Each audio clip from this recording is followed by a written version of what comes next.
So you wanted to know what the ultimate family guard dog breed is, and together we went on a 16-dog knockout tournament adventure and finally crowned the Cane Corso as the Canine Show's ultimate family guard dog breed. And in today's celebration video we're going to take a more detailed look at our ultimate family guard dog and how the Cane Corso managed to earn itself the win. So our first round was Temperament with children. This round was important for obvious reasons. If you're going to bring a guard dog into your home with children, it is absolutely imperative that they be good with children of all ages. But it's also important thinking of the bigger picture, including your children's friends coming over to play or meeting other children in public. When Corsos are well socialised from a young age and puppies grow up with children in a household, they are known to get on very well, and this includes when there are other animals in the home as well. The Cane Corso is known to be reliable, trustworthy and loyal, and they form strong bonds with their families, becoming totally devoted to them. They boast having a strong protective instinct, although they are gentle and affectionate by nature as well. They tend to be a little aloof and wary when there are people around that they do not know, but they would rarely show any sort of aggression towards a stranger, preferring to keep their distance and just let their owners know that they're around. Once they get to know someone, they are generally fine around them, and it is worth noting that a Cane Corso matures slowly and never really reach full maturity until they're around 4 years old. They are not known to have a high prey drive, preferring to stay within the boundaries of their own homes and around their owners. One thing that is worth bearing in mind is that the Cane Corso has a quite high pain threshold, which means that even when they are injured or in some sort of pain, it can be quite hard for owners to spot that there is actually a problem. And our second round was Intimidation Factor, and this round was in the contest as for a guarding breed, 99% of the time intimidation is enough to scare off any would-be bad guy.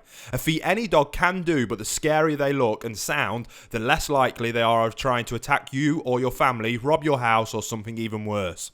As the Cane Corso is a large dog and one that boasts a great deal of muscle tone, which adds to their very powerful and athletic appearance.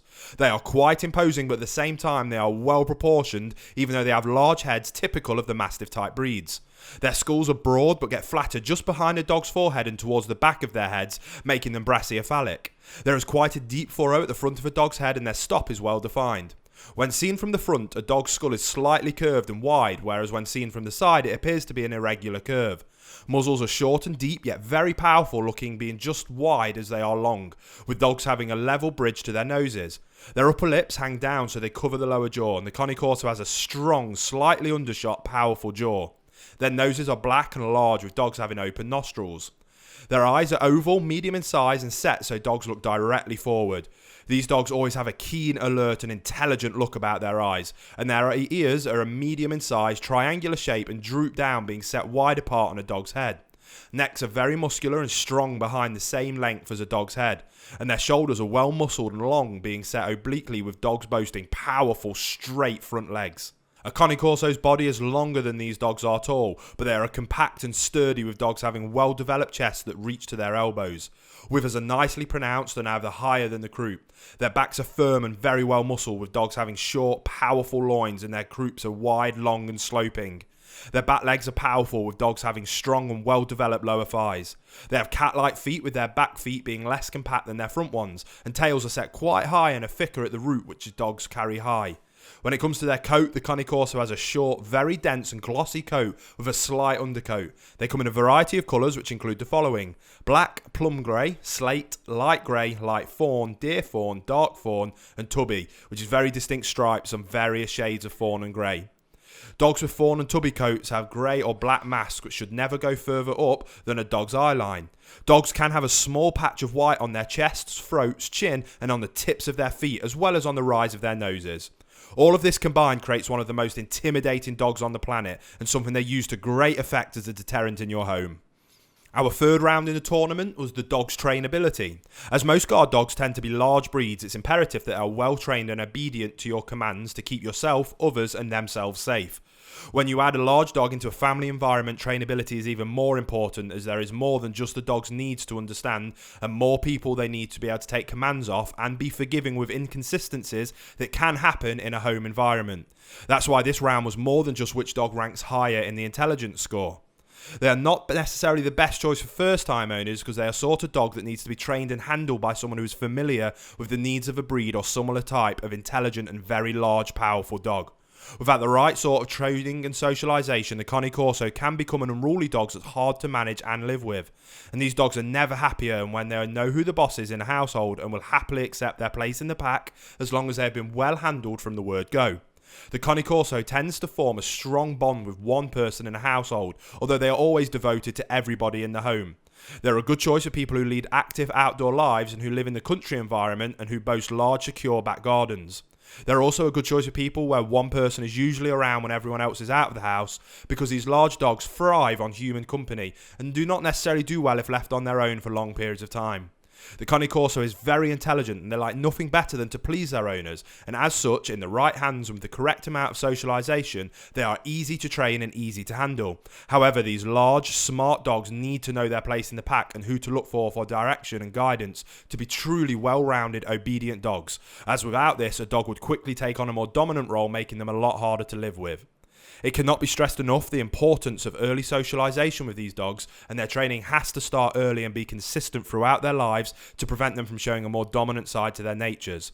This could lead the Cane Corso becoming unruly and therefore unmanageable to the point of being quite dangerous. However, in the right hands with the correct amount of training and socialisation, the Cane Corso grows up to be an obedient, mature dog that's a pleasure to have around. The fourth round was health and life expectancy, and this was more of a straightforward round, as when you bring a dog into your family environment, they become a part of that family, and as with any member of the family, you want them to be fit, healthy and around for as long as possible.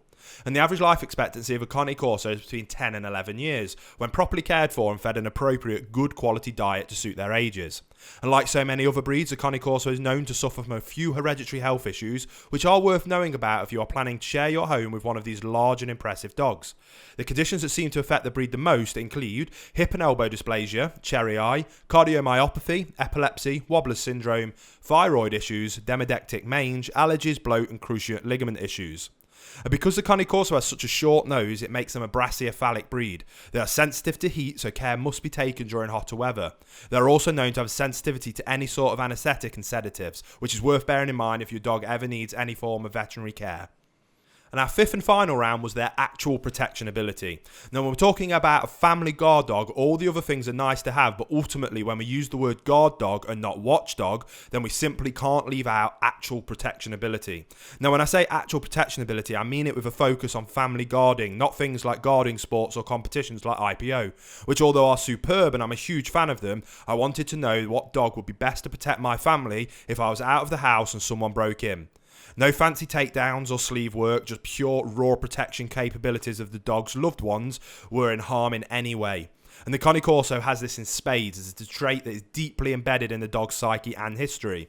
This, together with their need to protect and extreme levels of strength and surprising agility, makes them formidable and oppressive watch and guard dogs that will put off any wrongdoer from coming onto the property that they live on, and would be a very bad day for any bad guy who actually tried to cross them or their family. So that's how the Cane Corso won our first Ultimate Dog Breed tournament. And like I say, there's another dog breed tournament starting on the 1st of February where I'm going to be asking you guys to get involved and help. One of the lessons I learned from this past tournament was that I actually don't want to judge them myself, and I would much prefer having a judging voting system. So if you keep your eye out for the first video in the new tournament in the start of February, I'm going to be explaining how you guys can get involved and help vote on who wins each round moving forward with that next tournament. Something that I really can't wait to do. But for now, I'm going to leave you with some beautiful Cane Corso footage for you to enjoy, and then we'll see you for another episode of The Canine Show.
Click top left on my video for the top 10 scariest dog barks in the world, and click bottom left for another one of our videos I think you'll enjoy. Don't forget to subscribe and hit the bell icon so you don't miss the next Ultimate Dog Breed tournament starting on the 1st of February.